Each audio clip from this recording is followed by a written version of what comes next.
반갑습니다. 부수의 품격을 담은 정치 해석 김영윤 TV입니다.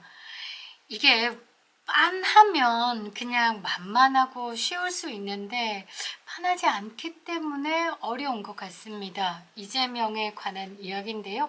공직선거법 위반 사건과 위증교사 의혹, 이 1심을 앞두고 국회 주변에서는 많은 전망들이 있었는데 모두 다 틀렸습니다. 공직선거법이 유죄가 나오더라도 피선거권이 유지가 되는 80만 원 벌금형 그 정도에 그칠 것 같고, 위증교사가 오히려 더 위험할 것이다 라고 예측을 했었는데 한판 뒤집혀졌죠. 공직선거법 징역 1년에 집행유예 2년, 그리고 어이가 없는 위증교사는 무죄를 선고받으면서 다시 살아난 이재명입니다. 윤석열 대통령 탄핵을 밀어붙이고 조기 대선 국면으로 전환을 했습니다. 매일이 울음이었죠. 보수 유권자들 입장에서는 신이 지켜낸 대한민국의 자유를 쉽게 빼앗길 수 없었는지 미국의 메시지가 나오고 있고, 윤석열 대통령의 비상계엄의 이유와 부정선거에 대한 국민의 지각이 깨어나고 있습니다. 만약 이재명의 승리로만은 가지 않는다라는 겁니다. 이재명이 그토록 가고 싶어 했던 조기 대선의 국면 전환이 지금 물거품이 되고 있는 상황입니다. 이재명을 그냥 전과사범 자범 수준이 아니라 국제범죄자로 취급을 하면서 향후 권력의 중심이 되면 위험인물이다 라고 담고 있는 미국 보고서가 나오면서 상황은 급반전되고 있습니다. 영상 시작하겠습니다. 구독과 좋아요 버튼 눌러주시고요. 끝까지 시청 부탁드리겠습니다. 광고 활성화에 도움이 되고 있습니다. 자, 이재명 정말 예측 불허한 인간이고요. 5대5대 저런 인간이 다 있을까, 뭐 이런 이야기들도 하시고요. 그냥 역대급 빌런이다 라는 게 딱일 것 같습니다. 일단 이재명의 공직선거법 위반 이거 갖고 처음부터 기가 꺾이는 게 아닐까라는 걱정을 했었는데요. 판결문을 읽어보면요. 아차 싶습니다. 징역형이 당연히 과도하고 벌금형 한 80만 원 정도로 될 것이다 판단했던 거에 우리가 놓쳤던 게 있죠. 동종범죄 전가라는 거. 지금은 바뀌었는데요. 이재명 2010년에 예비후보자는 철도역 구내에서 선거운동을 할 수 없다라는 옛날식 공직선거법을 어겨서 벌금 50만 원을 확정받았던 이력이 있습니다. 그것을 생각 못했던 거죠. 그렇게 되면 동종 전과의 이력이 있기 때문에 감경을 받지 못한다. 그래서 양형 기준표에 따르면 애초에 80만 원 자체를 언급할 수 없는 사람이었다라는 거죠. 이게 징역형을 선고한 공직선거법 1심 판결이 역설적으로 2심 재판부를 조금 가볍게 해줬다. 벌금 200만 원이나 뭐 500만 원으로 1심에서 때렸다라고 하면 100만 원을 해야 되나 뭐 90만 원 해야 되나 뭐 90만 원 홀수는 잘 없으니까 그래서 부담이 컸겠지만 1심에서 징역을 때리는 바람에 2심이 비해서 조금 가벼워졌다라는 거. 2심에서 벌금형을 뭐 200만 원, 300만 원 때려도 순리에 벗어나지 않는 것처럼 보이는 것이기 때문에 1심에서 큰 역할을 해줬다라는 거죠. 위증교사도 마찬가지입니다. 1심에서 무죄를 선고했지만 어느 누구도 인정할 수 없는 위증교사를 한 놈은 고의가 없어서 무죄, 위증을 교사를 받고 위증을 한 사람은 무죄라는 걸 당최 우리가 납득할 수 없는 거죠. 그래서 2심 결과는 완벽히 뒤집어질 것이다 라고 예상을 하지만 아직 이재명이기 때문에 예단하긴 힘들다라는 겁니다. 어찌됐든 유죄와 무죄의 갈림길에서 이재명의 사법 리스크는 하나 변함이 없다라는 것. 다만 판결이 나오기 전에는 그냥 숲속이었어요. 어디로 갈지도 모르겠고 저기 가면 곰이 있을지 저기 가면 낭떠러지가 있을지 잘 모르는 상황인데 일단은 1심이 딱 떨어지고 난 상황에서 오르막이 될지 내리막이 될지 뭐 앞의 상황들이 조금 예측이 가능해졌다라는 겁니다. 향후 전략을 짤 수 있는 지도가 생겼다라고 보는 게 딱이겠죠. 그래서 야당은 사활을 걸고 공선전에 매달릴 거고 이 올해를 넘기기 전에 윤석열 대통령을 치기 위해서 어떤 방법도 마다하지 않을 것이다 라는 거죠.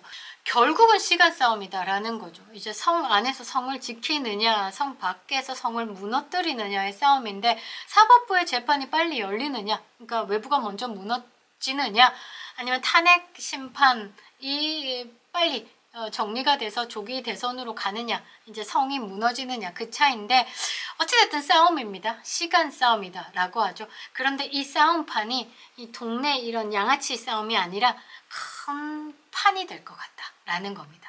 대한민국의 지정학적 위치가 꽤 중요합니다. 자유진영이 긴장하고 있는 곳이죠.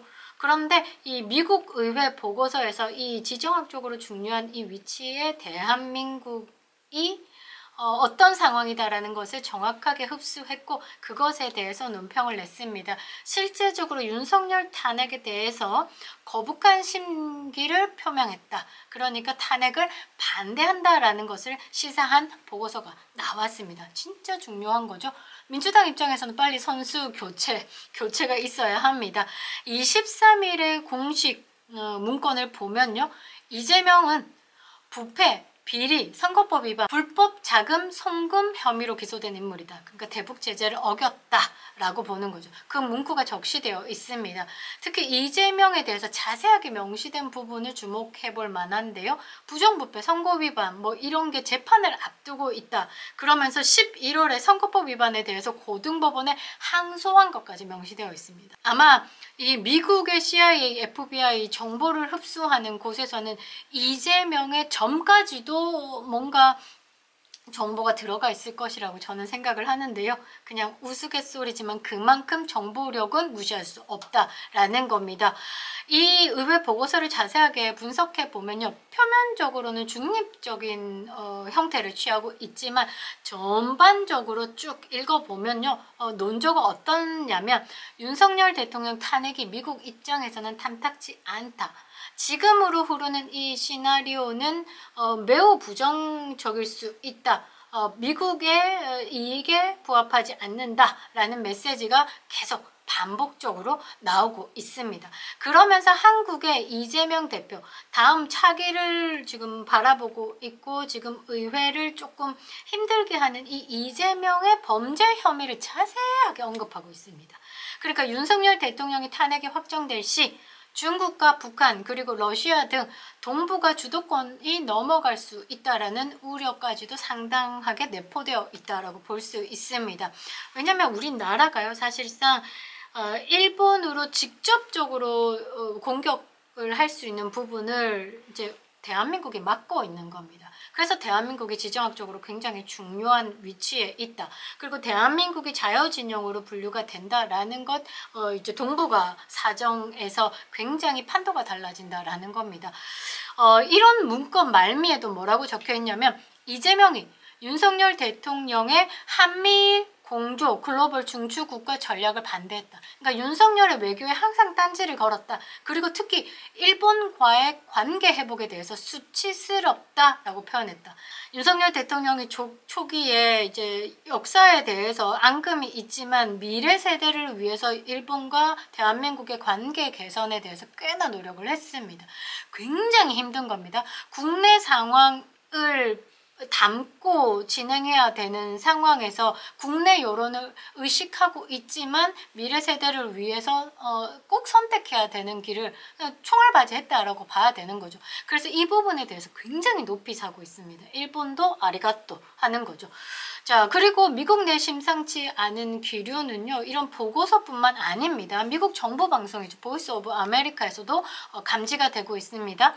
최근에 이화영과 이재명 사진을 메인에 배치했습니다. 이제 화면에 띄워드릴 건데요.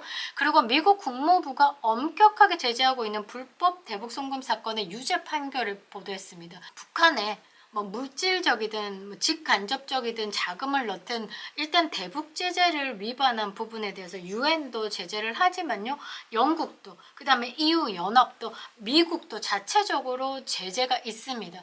이게 굉장히 무서운 게 그 대북 제재를 어긴 나라에 대해서 경제 활동에 대한 압박이 굉장히 심하고 네트워크를 다 끊어냅니다. 그런데 거기에서 유엔 대북 제재 같은 경우는 실제적으로 그 뭐 제재를 위반한 부분에 대해서 페널티를 가하지는 않습니다. 그냥 경고 정도? 그러나 미국, EU 같은 경우는 이제 무역 쪽에서 완벽하게 타격감을 높일 수 있는 페널티를 제공하기 때문에 이게 무서운 거죠. 이제 그 부분에 대해서 초점을 잡고 하고 있는 거죠. 이 이재명이가 북한에 800만 달러, 그러니까 어마어마한 돈을 갖다 줬어. 이거는 정치 지도자로서 한 국가를 위태하게 하는 이게 할 수 없는 행위다라는 것을 담고 있습니다. 그러면서 이재명 대권을 위한 대북 송금 성격이 짙다. 이재명의 개인의 그 권력욕을 위해서 나라고 뭐고 세계 뭐 질서고 뭐고 없고 오로지 대권을 위한 판단으로 그냥 간 거다. 그러면서 이는 미국 국무부와 유엔 제재 대상이 될 수 있다라고 적혀 있습니다. 굉장히 심각한 거죠. 그리고 25일에요. 리처드 롤리스 전 미 국방부 아시아태평양 안보 부차관의 발언은 이렇습니다. 이재명이 미군 감축에 대한 언급도 했다. 이재명이 정치 지도자로 앉았을 때 대한민국에 주둔하는 이제 미군에 대해서 철수 명령이 떨어질 수 있다.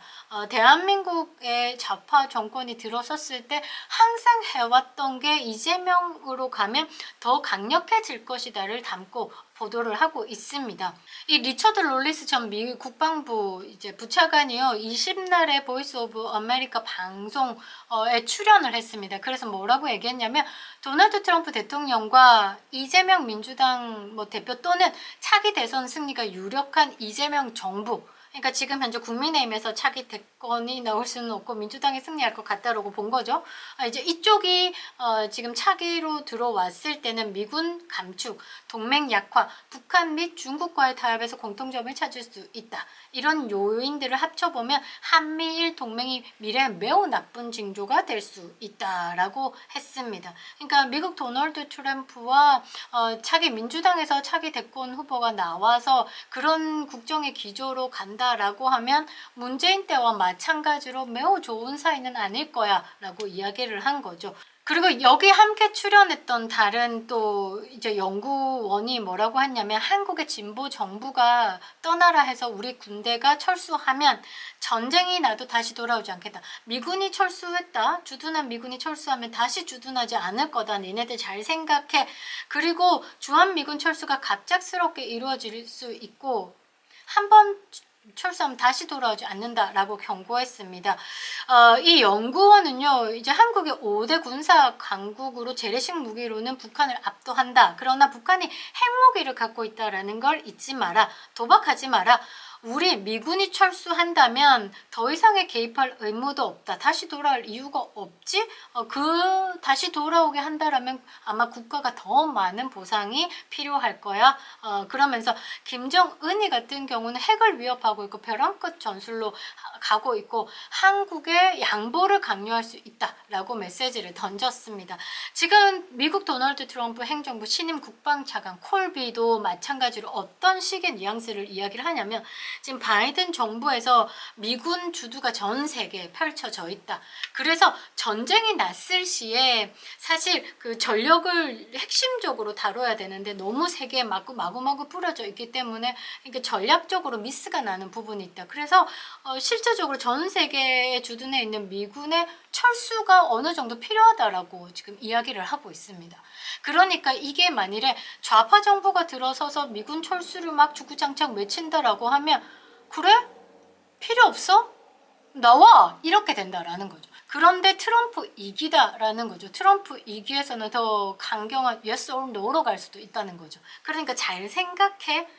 이재명은 사실상 대한민국에 그렇게 득이 되지는 않고 위협을 더 가져다줄 인물이야 정도로도 저는 해석이 되는데요. 이재명에 대해서 대북 제재, 유엔 안보리 결의 이행 에 위반한 부분, 이런 부분에 대해서 논평을 계속 냈다라는 거 굉장히 지켜볼 만하고, 이 논평에서는 국제사회는 북한이 무책임한 행동을 중단하고 유엔 안보리 결의에 따라 의무를 준수하며 진지하고 지속적인 외교에 나서야 한다라고 강력하고 단합된 메시지가 중요하다. 그런데 지금 메시지가 중요한데 지금 대한민국의 이재명이라는 이 작자는 뒷구녕으로 800만 달러를 송금하고 있네. 이거는 단합된 메시지가 아니라 이거는 이상한 짓거리 하고 있는 거야. 너 지켜보겠어 라는 메시지를 낸 거죠. 이례적인 일입니다. 그리고 한국의 항소심 재판에 대해서도 이 미국에서 논평을 한다라는 건 많은 정보를 취하고 있다. 아직 직접적으로 발언하지는 않아. 왜? 내정 간섭이라고 할 수 있으니. 그런데 지금 상황 미국이 개입이 필요하다라고 생각할 때는 강력하게 개입하겠어 라고도 해석이 되는 거죠. 지금 미국 정부의 분위기를 대변한다라고 보시면 됩니다.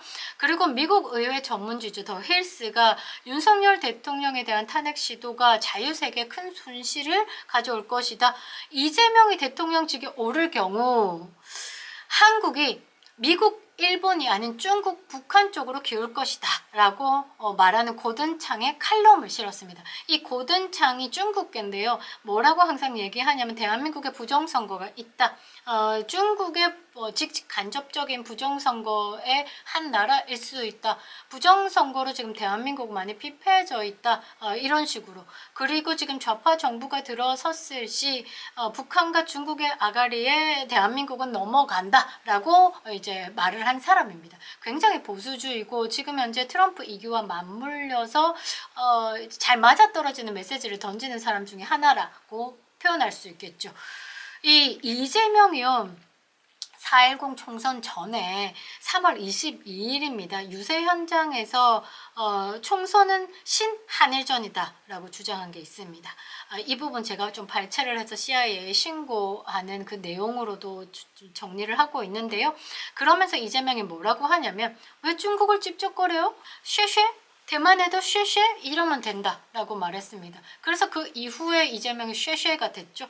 그리고 이제 중국과 대만 양안 문제에 대해서 우리가 왜 개입하느냐, 대만 해협이 뭘 어떻게 돼도 우리가 뭔 상관이냐라는 돌대가리 발언을 했습니다.